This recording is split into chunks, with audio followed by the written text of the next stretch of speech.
Welcome to the Neurodiaries podcast. I'm your host, Jade Rose, writer, speaker, and mental health advocate. This podcast is a safe space where we can amplify our voices together. My mission is to make the world a safer and happier place for neurodivergent children and those struggling with mental health conditions and mental illness. The Neurodiaries podcast acknowledges the traditional custodians of the land. I'd like to pay respects to the elders past, present, and emerging. This episode was recorded on Narrego country. This podcast openly discusses mental health issues and may contain content that is distressing for some. Please take care in deciding if this content is right for you today. Breaking stigma through stories. Welcome to the Neurodiaries podcast.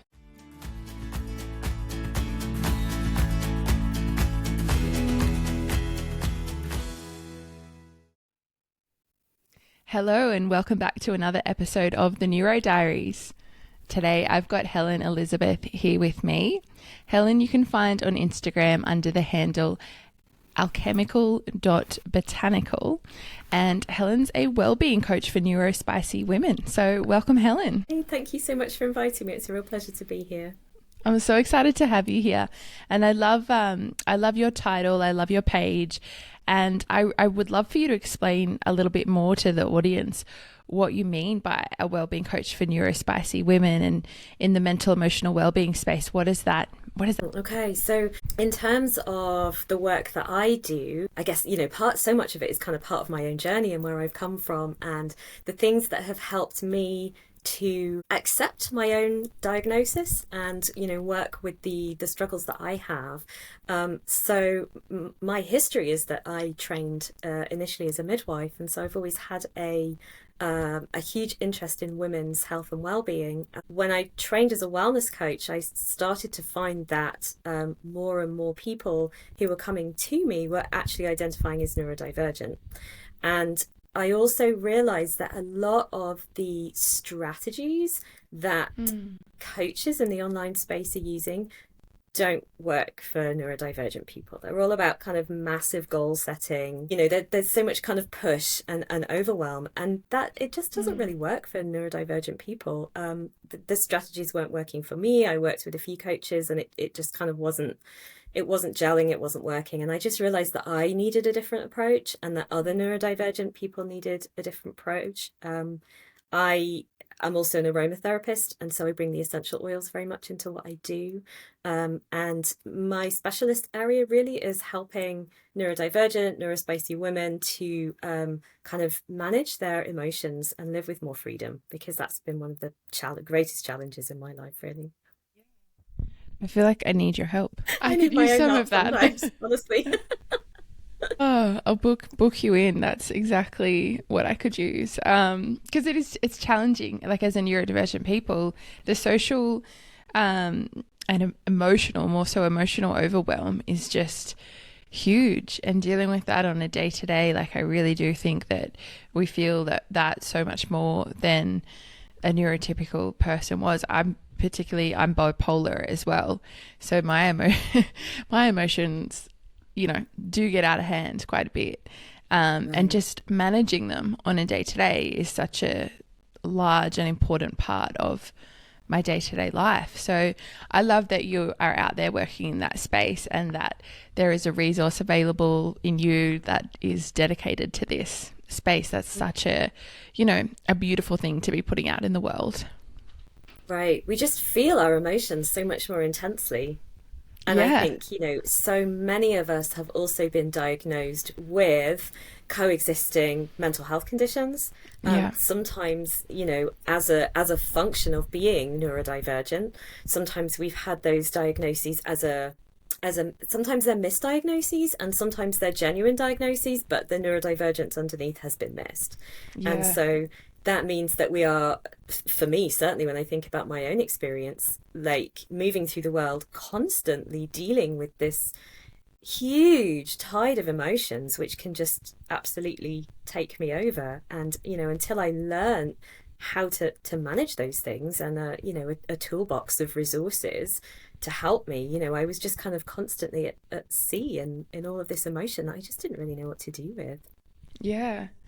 Well, that's amazing. And so a lot of this comes from your personal experience as well. Yeah, very much so. So I way before I received a diagnosis of being autistic, I was diagnosed with depression and anxiety and also chronic fatigue. And a lot of that came out of very much kind of trying to work and exist in the neurotypical world, which I was never, well, on the surface, like you probably wouldn't know that I was autistic because my presentation is very much internal.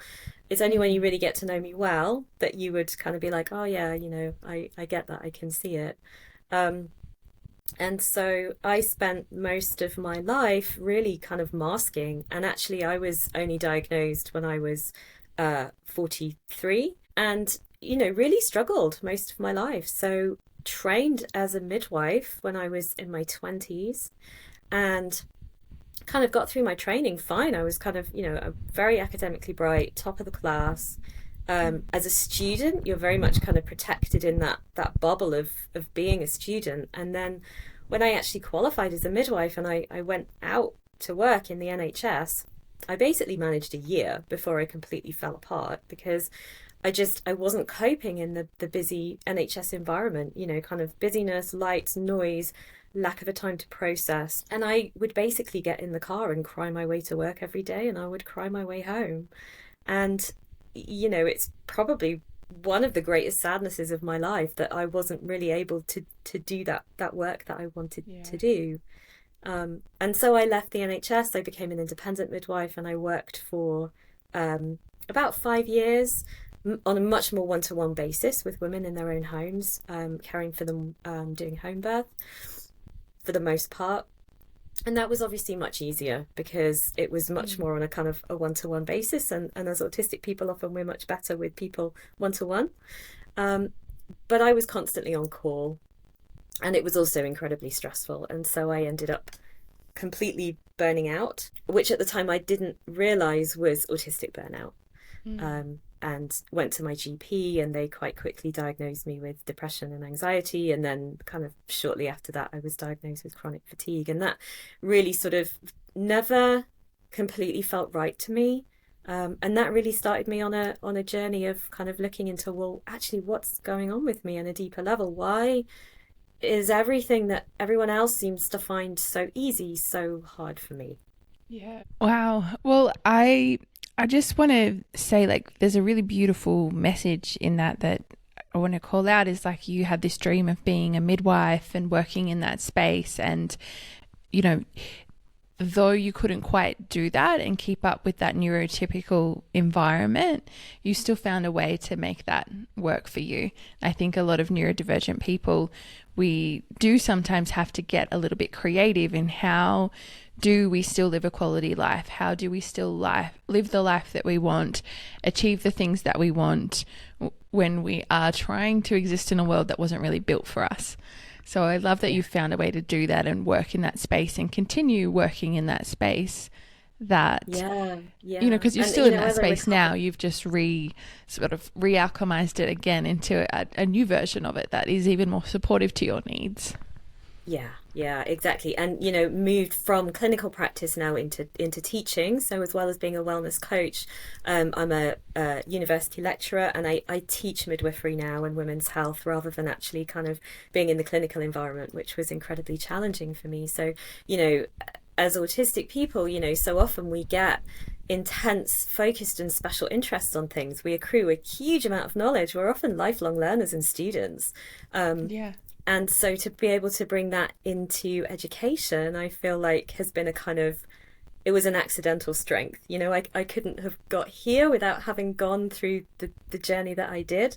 But now it means that I get to kind of work with women's health in a way that works for me. And like you say, we often have to be a lot more creative about how we do that than the neurotypical population sometimes do. Amazing. Like, you have such an accomplished life. Like, these are huge accomplishments that, the everyday person doesn't even get to those levels. So it just goes to show, and I think pushes back on that stigma of what autistic people really are capable of and how they really are capable of showing up in the world as well. I wanted to ask you how you came about to get your autism diagnosis, at a late age as well. I know you said you got curious about what's going on a deeper level. how did you begin to put those dots together? Yeah. So for me, one of the things that happened, and I think this is a really common experience for a lot of high masking autistic women, is that life just started to get harder. So for us, often as children, we do childhood quite well. Like I did childhood quite well. I was lucky. I grew up in a family who are also probably quite neurodivergent, and I was well supported. I was well cared for. I was never made to feel kind of odd or strange or different. I was always quite celebrated for who I was. And it really was only as I started to have to kind of adult that Mm. life really started to get much more difficult. And I think as we get older as well, there's quite a common experience, I think, with autistic women that as we get maybe into our 30s, our 40s, even our 50s, we start to be able to, or we start to lose some of that resilience that we had and some of that ability to mask that we Yeah. had. We start to realize that we're not being authentic to ourselves. We start to struggle in more areas. And that kind of huge episode of burnout and depression and anxiety really kind of put me on a path to, as I say, working out what was actually at the root of all of this. And I started to have more people coming through my coaching practice who were neurodivergent, and I started to have more students coming through the university who were neurodivergent. And so I started to do a lot more work with neurodivergent people, and then started to read a lot more around autism, started a course in autism research and practice, and realized that it was probably me. And that I was actually starting to struggle at work. So, I had this sort of, well, actually, I self-identified as autistic for Mm. a number of years, probably not openly, but just internally. And then as I got older and things got harder, and I started to be more, I would say, probably impaired, I decided that I actually wanted to pursue a diagnosis. And part of that was around wanting more reasonable adjustments at work. And part of that was about not wanting to feel like I was an imposter anymore, Mm. because I had a lot of imposter syndrome about claiming an autistic identity if I didn't have a diagnosis, which I know a lot of people will resonate with that experience Yeah. too. I resonate with that personally at the moment. So my son, he's 4.5 and he's just been diagnosed with autism. So I find myself like a lot of other women that become late diagnosed, generally after having a child that gets diagnosed, realizing what the criteria actually is compared to the Mm. very few symptoms that Google would present or that you've seen in TV or movies, and really identifying with it and then finding that that explains a lot. So I find myself on that journey, but it is really hard. Like I definitely feel impostery about it at the moment. Like when I first read all of this, I was like, oh my God, I am like 100% this is me, this explains everything. But then I find myself going back and forward and I'm like, well, maybe I'm not. Maybe like, is it to a debilitating sense? And there's so many examples where it has been to a debilitating sense, but I just find like I have a block there about admitting that to myself yet and showing up in that way. So I don't know. I'm still on that journey, and perhaps it's like a slow processing thing. Like it took me years to accept a bipolar diagnosis, and I think I am just someone who will go back and forwards over this for a long time until that really sort of sits with me. So we'll see what happens there. And I think that is really normal. I think kind of what you're articulating is so representative of so many of our journeys. It is a journey and it is a process, and so many of us go from that place of self-identification and kind of going round and round in circles with it and feeling like an imposter and not feeling valid, even though the UK Autistic Society states that they see self-diagnosis and self-identification as being as valid Mm, as a diagnosis, mm, because a diagnosis, particularly for women, particularly for later life women, is so difficult to obtain in so many settings. I I had to go private or I had to wait 5 years on our National Health Service here. And even Wow. then, I doubted that the person that I saw would maybe have the knowledge and the expertise and the understanding of internal Yeah. so I actually found somebody who specialized in that field, and that felt really important to me. And I recognized the privilege in that I was able to do that, and it saddens me that that is not the normal experience for most people who might want to pursue a diagnosis. Yeah. Can you tell us a little bit more about that? You mentioned that before, the internal presentation versus external presentation. What does that mean? Yeah. Yeah, so we have this idea within autism that you can't, people often, when you say I'm autistic, people will go, "Oh, but you don't look autistic." And so of course we talk a lot about this idea that you can't see autism. People don't always look autistic. Although, having said that, in certain parts of the spectrum, you may actually look at someone and be able to say this person is autistic. And I think that that has become our sort of societally recognized norm for what autism is. And, we might talk about that as being more of an external presentation. And probably, when we look at the evidence, more males tend to present externally than females or non-binary or non-male identified people present. When we think about an internal presentation, we're not saying that that person is less autistic.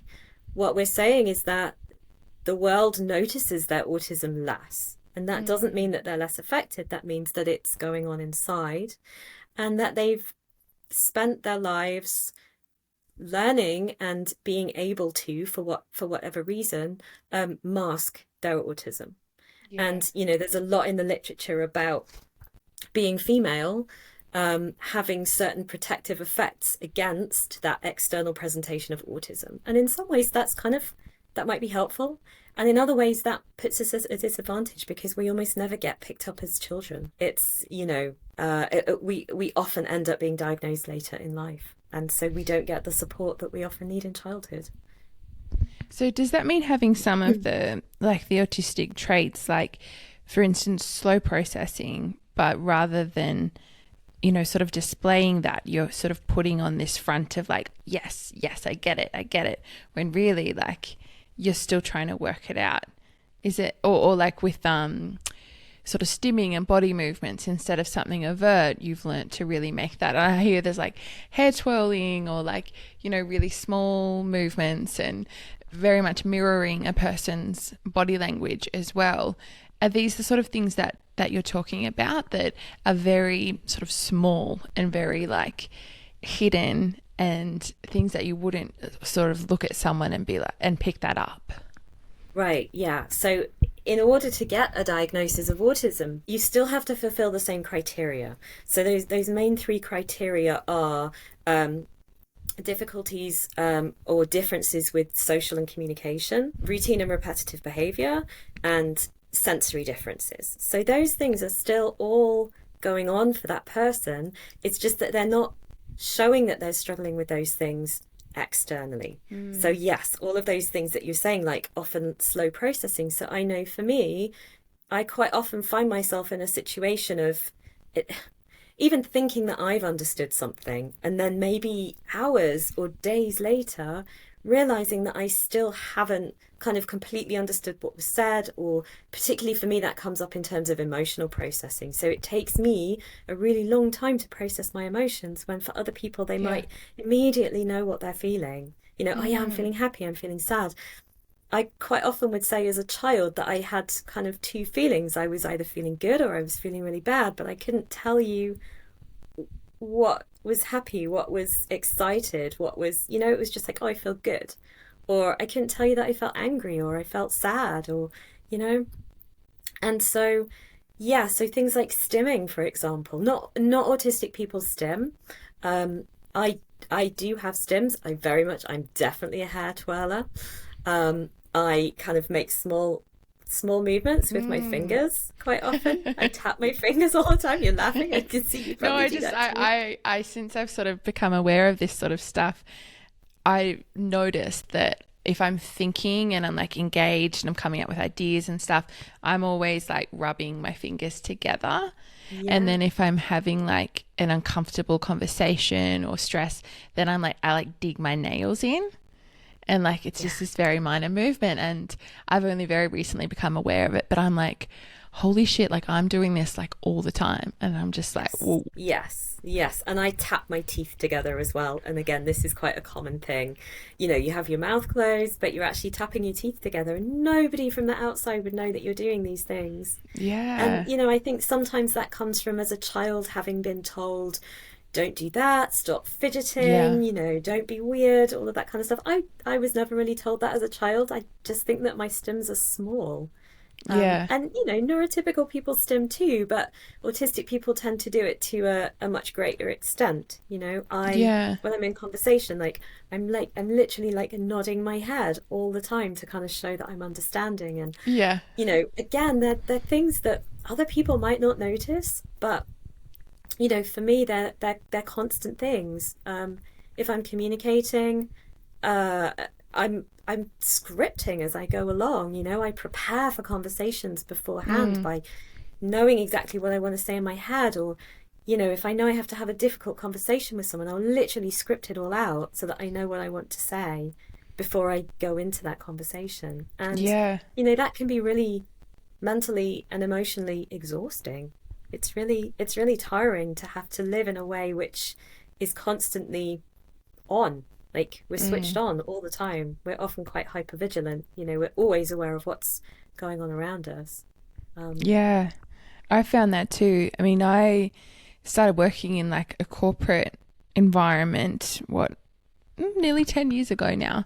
Um, but it was something, and I identified this at the time, and I still resonate with it, is that I liked this, and potentially even like waitressing and things I did beforehand.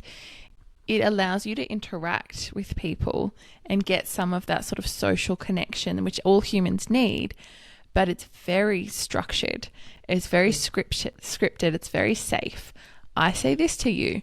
You say this back. These are the rules of our dialogue. We can have some very surface level happy banter. It's all positive and light, but it's safe because there's a structure and there's boundaries, and it's all very like I don't have to really think too much about it. It's like I know what I'm walking into. There's, it's very much within limits. So it's an interesting one because it sort of fulfills that like social need without being too unpredictable, I guess, as it is more in a social setting where you might be a little bit more unsure because like all bets are off. yeah, absolutely. And you know, certainly my preferred method of or mode of spending time with people is one to one.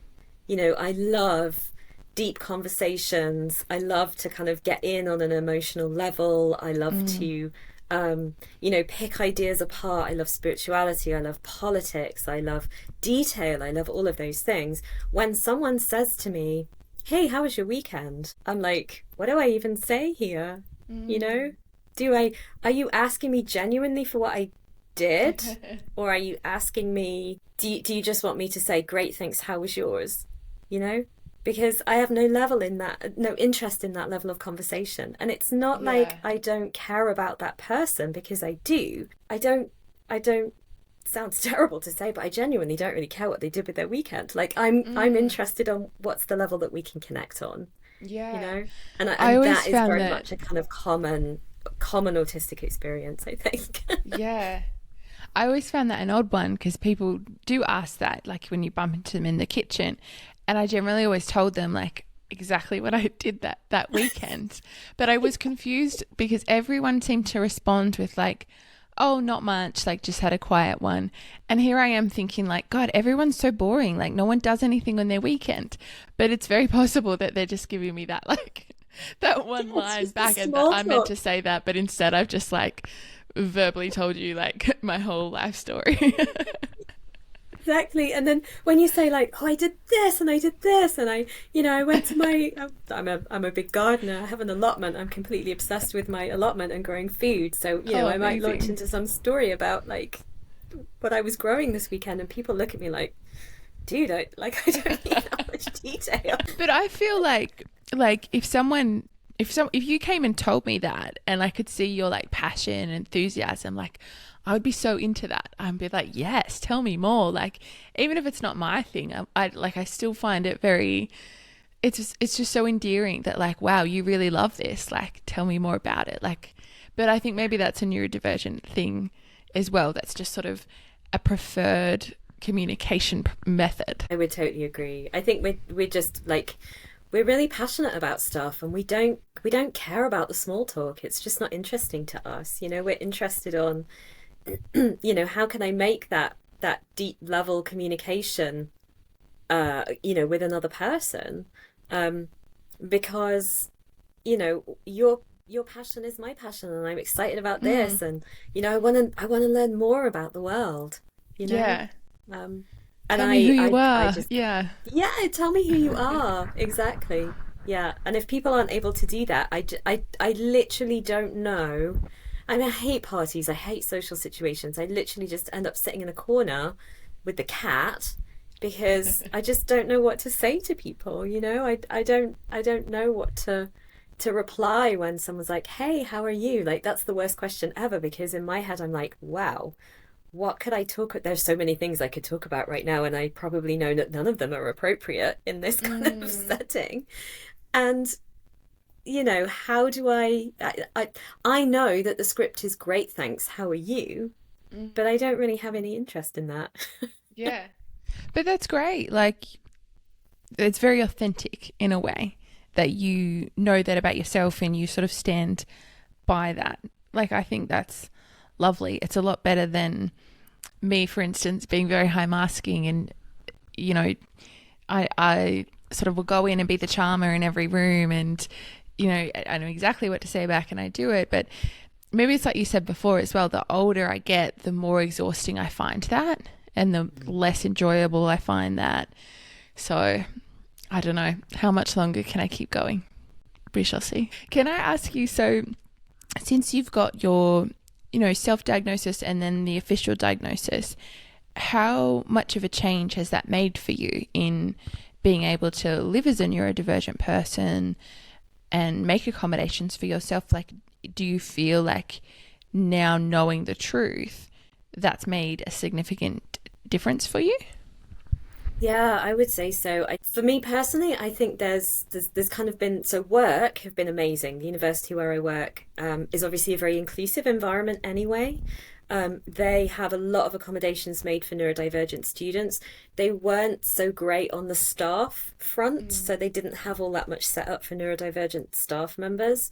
And gradually we're kind of starting to change some of that, which is fantastic. But they have been absolutely great. I get to basically, unless I'm teaching, I can work from home, or unless I'm seeing a student, I can be at home, which is fantastic. I have accommodations about how many hours I have to teach in a day, so I have a reduced teaching load, which is fantastic. They've just been very understanding about certain things that I need, or that I might need the lights off in my office because I can't cope with fluorescent lights, and all of that kind of stuff. So that's been great.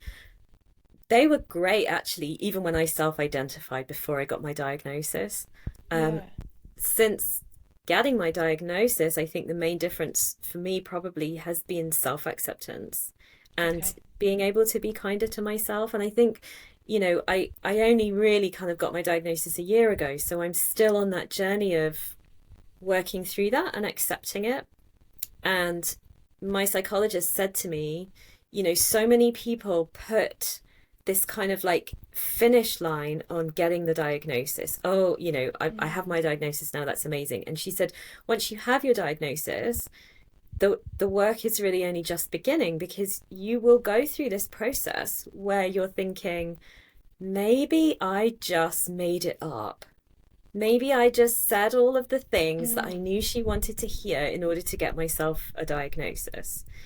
And she said, you can't do that to a psychologist who's used to working with neurodivergent people. They can see that you're autistic, or they'll know that this is something else. Or, you mm, know, she said, you'll question me You'll question whether I know what I'm talking about as a psychologist and maybe I got it wrong.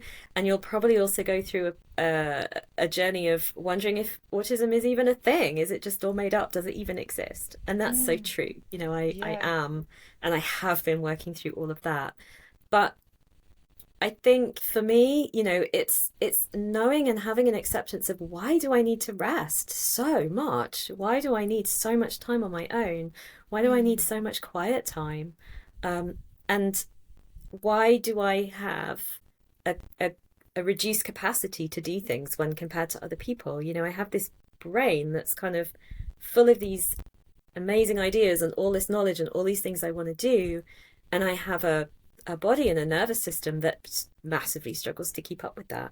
And there's this Mm. kind of capacity gap that a lot of us will describe. Yeah. And my diagnosis has really meant that I can give myself more grace with that and Yeah. understand that kind of this is who I am. That's really nice. I think that's a really, from what I've heard from other people, like neurodivergent, also bipolar, like all these forms, it's like that journey of, am I, aren't I? Maybe they got it wrong. Is that even real?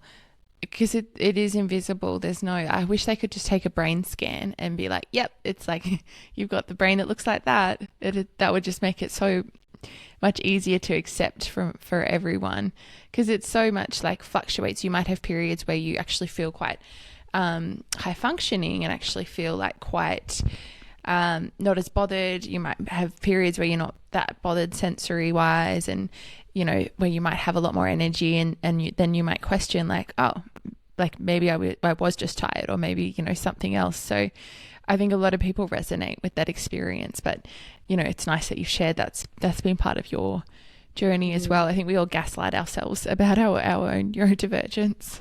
Yeah, we do. We really, really do. And that kind of leads on to something else, which has become increasingly important and obvious to me as a neurodivergent person, and that is the way that we or can, as much as possible, create lives that support us rather Mm. than living lives which do not. And I recognize that I have been quite lucky in being able to create a life that supports me, and that within my life, within its normal parameters, which are really quite small, I I go to work 3 days a week. Half of that at least is from home.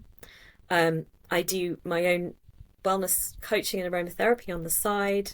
And other than that, I'm at home, or I'm at the Mm. allotment, or I'm with my husband, or I'm with a trusted friend or two. And that's my life. It's a Yeah. very small, very contained, very structured life that allows me to forget at times that I'm autistic. And as soon as I step outside of that, then I'm like, oh yeah. Mm. Like, woo, how am I going to manage all of this sensory overload and, all of this stuff that's coming at me now that I've stepped outside this little bubble that is my world? And, for me, that's kind of where the impairment is that I would, in some ways, love for my life to be so much bigger and so much more colourful. And I can't manage it because Mm. it just, it wrecks my nervous system. I have to stay within this kind of fairly small bubble in order to exist. And I think a lot of people, when they look at you on the surface, I get a lot of this on social media because I share a lot about the experience of being a late diagnosed autistic woman on social media. And so I get a lot of comments, which are quite unkind and quite ignorant about the fact that, well, you can't be autistic because you can speak, you make eye contact, you're articulate, you're intelligent, you're all of these things, you don't look autistic. And I feel like saying, just come and join me in my world for a day and you'll see what it's like. Just because I don't look autistic to you doesn't have any bearing on how I experience my life. You know, that's your privilege, not Yeah. mine. It's it is very bittersweet. I get that It sense is. of like sadness that, although I'm sure your day to day life, like you find so much peace and so much beauty in that, and that's lovely. But experiencing that limitation of the things you feel you can't do and the impact they would have on you. Very bittersweet. What It are is. the And traits that, sorry, you go. I think probably this might be where you're going with your next question, but I was thinking about kind of all of the things that it has actually given me, as well as all of the things that are difficult. What are some Yeah. of the things you feel like you've gained from that? So, things I love about myself and my autistic brain, I would say that I have this intense love and appreciation of nature and beauty and excellence. Mm. I see beauty everywhere, to the point where it's just overwhelming, and it makes me cry. Like, looking out of the window and seeing the sun and the flowers is sometimes just painful because it's so Yeah. beautiful. And I love that about myself, as much as it's challenging. So as Yeah. much as that sensory overwhelm is difficult, it's also incredible. And I think I quite often see the world in kind of like technicolor, in a way that sometimes other people don't. And I also have this kind of, I just have a love of learning. If I'm not learning, I'm not Mm. being a student of life, of people. One of my special interests, because I've struggled so much to understand it in myself, is emotions and mental health and psychology. Yeah. And so, I have, to a certain extent, developed that special interest, which has allowed me to function better, and also to do that work with other people. It's given me, extra layers of understanding, I think, being autistic within that. Yeah. As well as all of that stuff around having just this massively strong sense of social justice and wanting to make things better for women in Mm. general. Um, I have such high standards. I'm a perfectionist, but at the same time, it means that I'm really conscientious and I want to do things well. So there's kind of it's like the kind of the pull in both directions. It's like you say, bittersweet is a really good word. Yeah. I think that's really important to call out as well, is that your special interests and the areas that your mind focuses on and what you're so drawn into can be so varied. There's this idea, I've seen some people talk about it like flavors of autism. And I quite like that description, because you do have your sort of mental, like maths and music sort of autistics. And Mm. that's perhaps the one that people expect, like, oh, but you can't do ridiculous maths equations. You can't be autistic. But one I've seen called out is like this social emotional flavor of autism. And that just means your sort of area of interest is humans, is how they function, is how, all of the emotional spectrum and how that works. A lot of people come out with these interests in psychology, in neurodivergence itself, and then like, yeah, the social justice traits, like you said as well. I think people, that's still really not spoken about enough. So people don't necessarily realize that, you could have a special interest that's not necessarily science or engineering or, those sorts of really commonly called out like interest areas. Yeah, absolutely. It's the ability, I think, of the autistic mind to obsessed with things, for want of a Yeah. better word. We get obsessed with things, and yes, we do tend to be detail orientated, and we do want to know everything we possibly can about that area of special interest for us. But that area of special interest can be so different. Mm. I mean, yes, one of my areas of special interest is essential oils and aromatherapy, and that means that I do absolutely love the chemistry and the kind of, how do essential oils work via the olfactory system and the limbic brain, and therefore the nervous Mm. system, and like, how does the chemistry of the essential oils affect our bodies? Why does lavender do that? Why does bergamot do that? Why does wild orange do that, Yeah. for example?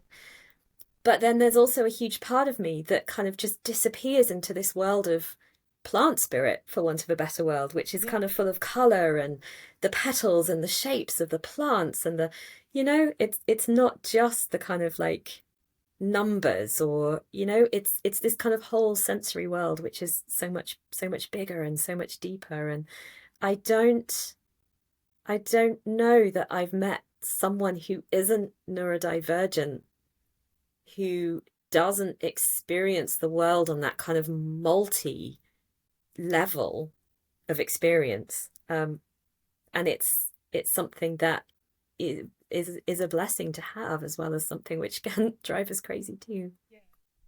Totally. It's like a very intense way to experience the world, which Yes. makes it quite hard at times as well. Yes. Yeah, absolutely. Everything is just, the volume is just turned up on our world, I Mm. think. Or, although having said that, I know that a lot of, and for me, that has turned into kind of hyper empathy. I know one of the things we talk about with autism is a lack of empathy. And again, Yeah. that's another misconception about autism, or something that we used to think is that autistic people lack empathy. And one of the things we're starting to realize now is it's not necessarily a lack of empathy, it's differences in how we empathize. So yes, Mm. for some autistic people there can be a reduced sense of empathy. And for some people there can be this incredibly heightened sense of empathy, which is what I experience, which is where you get mixed up. You don't know what feelings are yours and what feelings are other people's. And I've learned as I've got older to disentangle some of that. Doesn't mean I don't feel it, but I'm much better at saying, oh yes, this is mine, and this is someone else's. And that can often lead us down the route of getting misdiagnosed with things like CPTSD or PTSD. And that doesn't mean that autistic people don't have or aren't potentially more susceptible to trauma. We are, the parts of our brain where autism is kind of most act, kind of that those limbic parts of the brain, the prefrontal cortex. Those are the parts which are also affected by trauma. And so there is a theory that autistic people are more likely to experience trauma. But what is not helpful is where people say, oh, this is just CPTSD or this is PTSD, right? And that is often where those misdiagnoses happen, I think, Definitely. And which, there is like a whole train that's sort of like the nervous system, I feel like, is something else that's got a lot of attention yes, recently, and it does get a little bit, the waters get a little bit murky when people say, oh, but it's just a dysregulated nervous system. Maybe that's just a trauma response coming through. And the thing is, like, yeah, it could be, but it can also be both. It doesn't have to be one or the other, and it's unlikely to be one or the other. Showing up as right. an autistic or a neurodivergent person in the world is like fundamentally a traumatic experience, because your needs are not being met in so many instances of your Mm. day-to-day life. Yeah, yeah, absolutely. And this sort of this, and I've had this said to me so many times in response to content or videos or reels that I've made. Um, this is just trauma. You're not autistic, you have CPTSD. And one, the arrogance in that statement of literally kind of like either diagnosing or undiagnosing me based on a 15 or 20 or 30-second reel in the internet is Yeah. really quite shocking. But at the same time, it's such an ignorant response, because it there's this sense that if we just make it CPTSD or we just make it nervous system regulation, then it's fixable. You as an individual are fixable. Like, we can take this away from you. And so to me, there's a deep ableism within that. And I see this a lot within the coaching world. It's like, if you just do the work, you regulate your nervous system, you unpick the trauma, then you'll be fixed. And actually, what that doesn't recognize is that autism is a neurological difference. We're born with that. It's not trauma related. All of the evidence suggests that autism is not caused by trauma. Autism creates trauma or the experience of, as you say, being an autistic individual in the world creates that experience of trauma. And the two are married. They're so interlinked.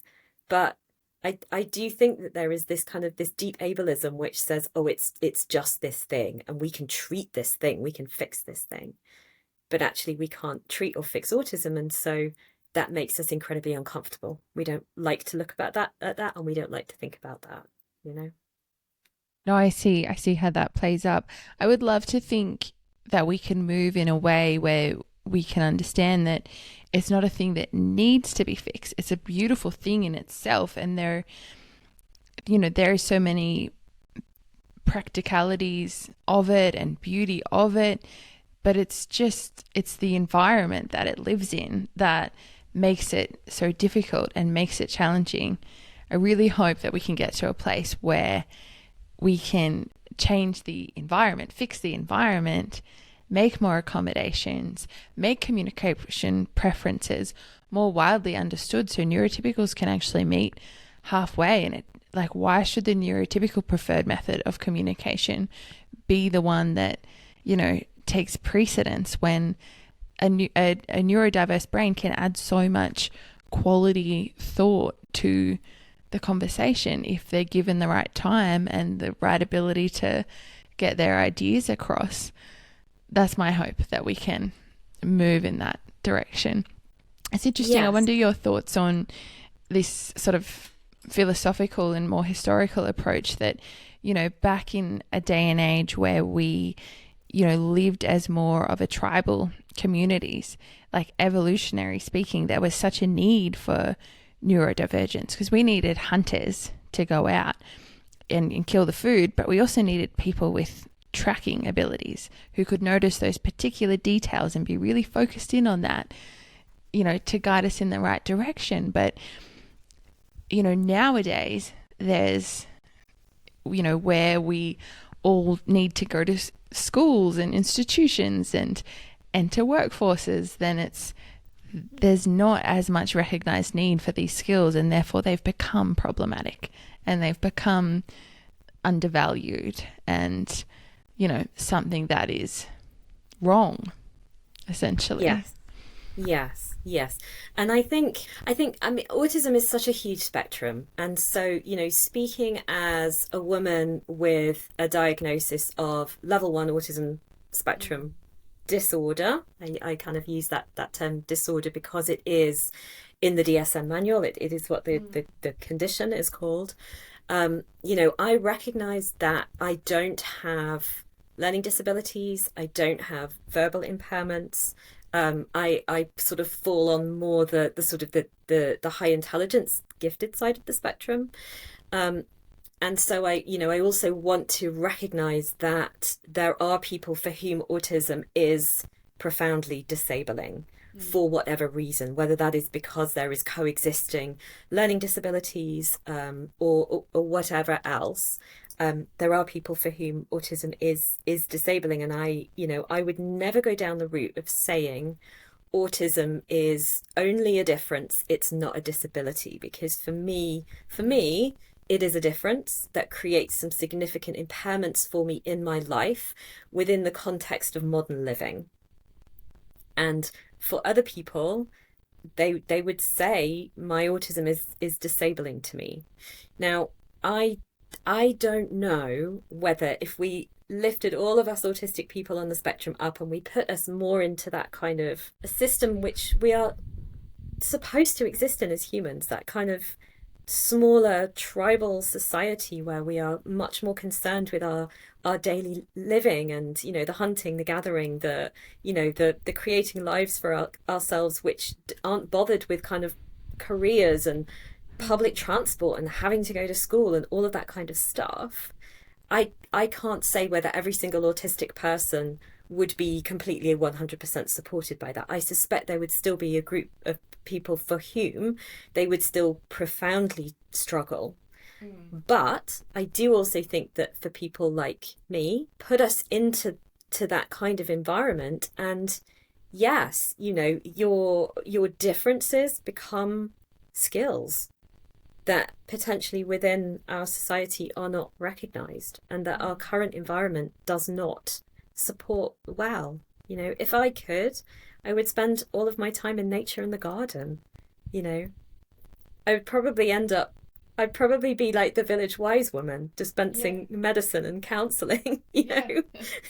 She would be me. But because of the society I live in, you know, the normal way to practice that is in a busy NHS environment on a night shift on a ward, you know?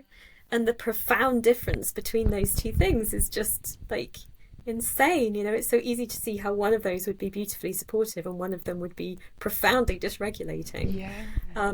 So yes, I have a lot of sympathy with what you're saying in terms of returning us as human beings to more to environments where we're supposed to exist, and that we're, you know, we are much more supported in, then life would probably be easier for a huge number of us. Yeah. Oh, I love that image of you in the garden as the wise woman, and people come like, oh, Helen, I need a herb for this ailment. And you'll be like, this is the right one. Come and have a tincture. I love that. But I also think that's a really valid point that you pulled out as well, that it is all well and good to say, oh, it can be a gift and it can be a good thing, albeit a hard thing, but you know, only for people who do find that they are sort of in that level 1 category. And you're right, I'm sure there are people who would say this is a disability, this has significantly impacted my quality of life, my level of happiness, my accessibility to the world. It's it is, I find a lot of that side of things is still getting a little bit lost in the public discourse at the moment, because there is this, people are calling it a trend. I don't really agree that it's a trend. It's just, you know, the social and cultural experience of more people being able to access a diagnosis and being able to realize these things about themselves. But the reality is the people informing that sort of knowledge and media in a way are people that are more of that level 1 sort of spectrum, who, you know, aren't severely impacted with their communication abilities, who can get that message across. So I think that's really important. I thank you for calling that out, to think about the other, you know, more impacted level 2, level 3 people as well.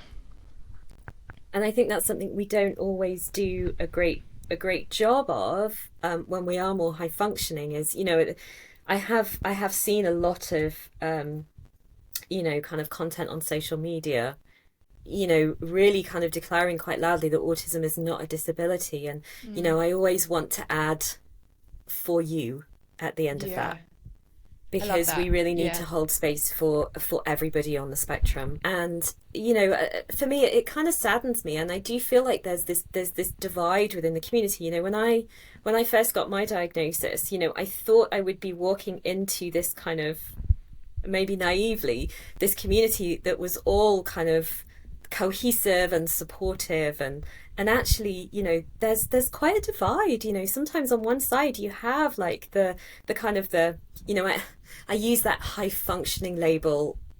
I don't like functioning labels. I use it because a lot of people understand what that means. I suppose, you know, maybe kind of lower support needs would be more a neuro-friendly way to talk about things, and higher support needs. But I do think people kind of on that part of the spectrum are very much finding their voices at the moment. You know, the people who at one point, when we still use that diagnosis of Asperger's syndrome, obviously, which is no longer in use for very good reasons, you know, we're finding a voice.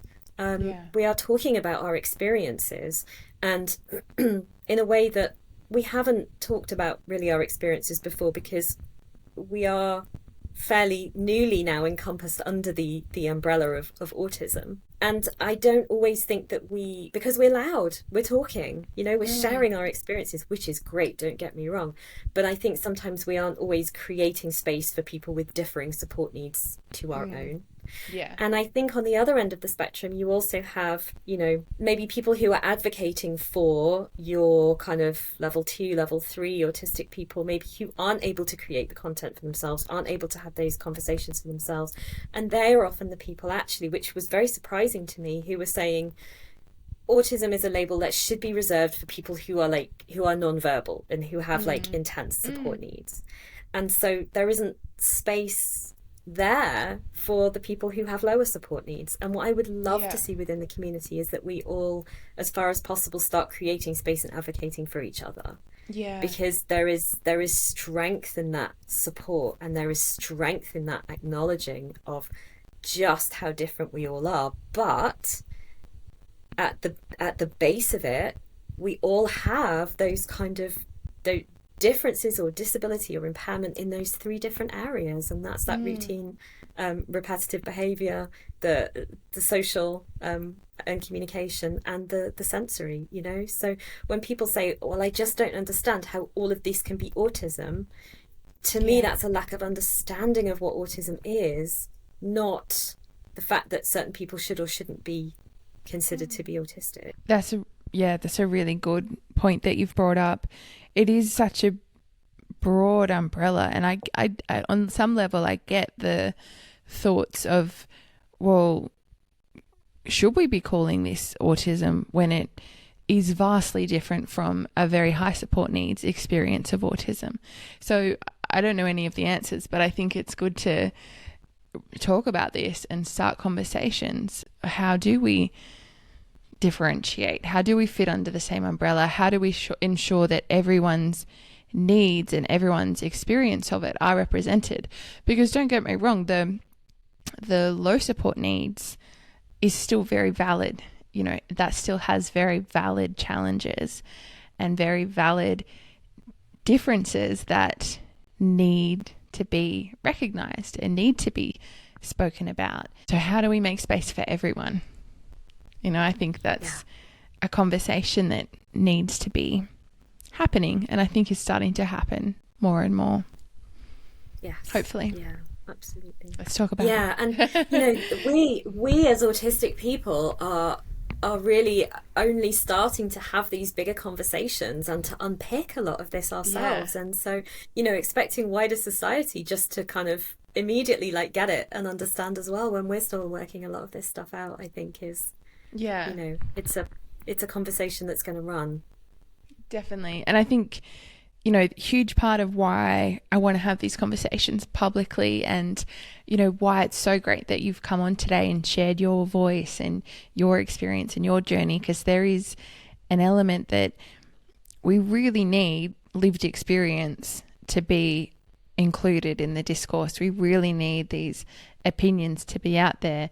It's not valid for a neurotypical person to, or people, or, researchers, I think there's a space for that, but it's not enough for that to fully inform the knowledge and the literature and the discourse of what autism is. There needs to be that body of research that comes from lived experience with the condition. So much of the research comes from neurotypical people, and that's not necessarily a bad thing, but it just means that you're not getting the full kind of perspective of that lived experience. One of the sort of the theories on autism, which kind of gets my goat the most, is this theory of I don't know if you're familiar with it, but Cohen's theory of the extreme male brain. I don't know, have you heard of this one? No, I haven't. Right.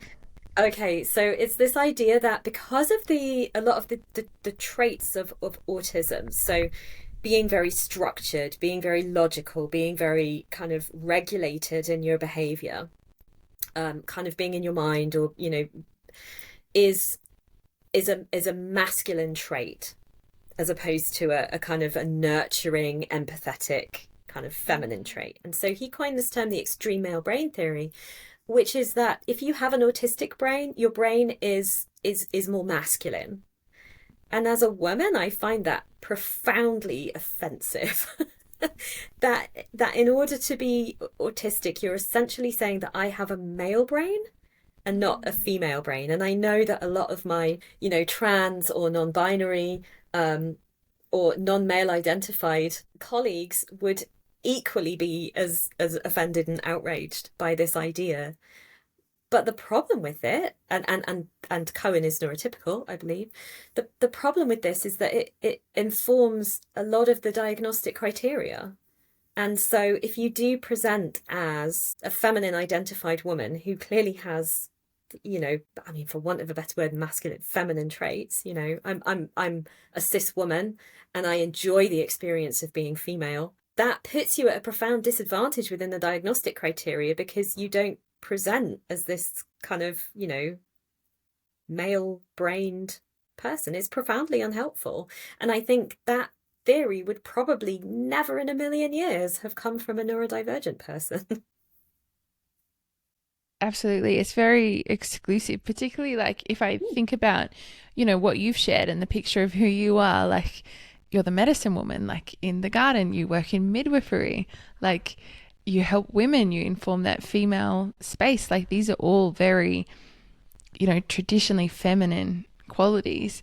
And you're having someone tell you that you have a masculine or a male brain, it just doesn't add sense. It doesn't add up. No, it doesn't. And it also it creates gender stereotypes about what we are supposed to be. So essentially you're saying that a person who is intelligent and logical and ordered is masculine, and Yeah. that as a woman you can't be those things. And how damaging is that to Yeah. our young children, of all genders and sexes and none. Yeah. It's just putting us all into boxes of telling us how we have to behave and who we have to be. It's Yeah. profoundly unhelpful. Yeah. Extremely invalidating as well. I'm glad Mm. you've called that one out. Everyone, if you want to go and completely ignore that theory, I think that would be a good idea. There's some very good feminist writing kind of really quite profoundly unpicking that one. So Yeah. Oh, I love that. Good. Helen, I've so loved having you on today. This has been such an amazing chat. I wonder if you could share, just as a last sort of piece, what's, the biggest thing that you'd love people, maybe neurotypical people, to understand about autism? What's the biggest misconception you'd mm, love to bust? yeah, that you can't see it. Someone else's internal experience of autism is not necessarily going to reflect your external perception of them. It's not possible to look at someone and know whether they're autistic or not. And so often, this comment of, Yeah. oh, really, you don't look autistic. Like it can be well-meaning. It's almost like someone is saying to you, oh, but you're doing so well. I don't think it's ever supposed to be invalidating, Yeah. but it is profoundly invalidating. Yeah. And so, yes, just to kind of understand that people don't look autistic. It Yeah. doesn't mean that they're not. And I think, I don't know if this is a neurodivergent thought or like a high empathy thought, but I don't understand how you could ever presume to tell someone about their own internal experience. Like, why wouldn't your first response be to get curious about what that person is saying and what their world actually looks like? Like, I don't know what your experience internally, like, if I was to think that, but you don't present like that, I don't see any of those traits from you visibly. Like, that should come from a point of, I think it's okay to have that thought, but it should come from a place of curiosity then. Like, wow, if you're saying you're that, but I've seen you present like this, like how does that work? Like, what do you experience internally? Like, can you tell me more about it? Which gives you more of an open platform and more of a safe, like a psychologically safe environment to actually share the things that you experience and help paint that picture. Like opening the conversation with curiosity and openness rather than just sort of that front of invalidation, which really I think makes you lock up more than anything. Yeah, yeah. And I think it comes sometimes from a place of discomfort. Um, there is a profound stigma still in saying that you're autistic, and I have and continue to have to unpick layers of internalized ableism within myself about what I can show to the world. There's a sense of, well, if God, if I show that, then people are just going to think I'm really autistic. And it's like, but you are autistic, Yeah. you know? Yeah. And so I often kind of monitor myself in terms of what I show, which is masking. But, that suggests to me that however inclusive our society in so many places is trying to be, that if that internalized ableism is still within myself as an autistic person, it's still within everyone else out there as well. And so I think that curiosity, it's such a beautiful way to approach the world, isn't it? That let's get curious. That's what I would like for neurotypical people to be, is like curious about the autistic experience, because equally as an autistic person, I can be curious about the neurotypical experience. Like, oh wow, so you mean you don't do this, or you don't think like that, or in order to, kind of make relationship with you, because there are neurotypical people in my life that I intensely value. And whilst I would want them to make accommodations for me and, want them to support me, equally, I don't believe that that is all one way. We are often at a disadvantage because of the way that our society works, but that doesn't mean I'm not going to try, you know? So I think kind of curiosity on both sides is good and important. I love that. Let's get curious, everyone. New Mm. tagline. Let's get curious. Helen, thanks so much for being here. Again, I've loved having you on. Everyone, if you want to hear more of Helen and view her story, follow along with what she shares as well. Again, you can find her on Instagram at alchemical.botanical. And she's got a link tree there. You can check out some of the services that she offers. If it aligns with you, if you are a neurodivergent person, or particularly a late diagnosed female, then she does have a wealth of knowledge in that area, and she offers coaching and support in that space. So go and have a look at what she does. And yeah, Helen, just thank you so much for coming on and sharing your voice and sharing your story. Thank you, Jane. It's been my absolute pleasure. Enjoying the Neuro Diaries? Every interaction helps break the stigma, so be sure to like, subscribe, and leave a review on your favourite podcast listening app. Visit our Instagram at the Neuro Diaries Podcast and join our Facebook group to continue the conversation. Through sharing and connection, we can foster understanding, empathy, and support for all.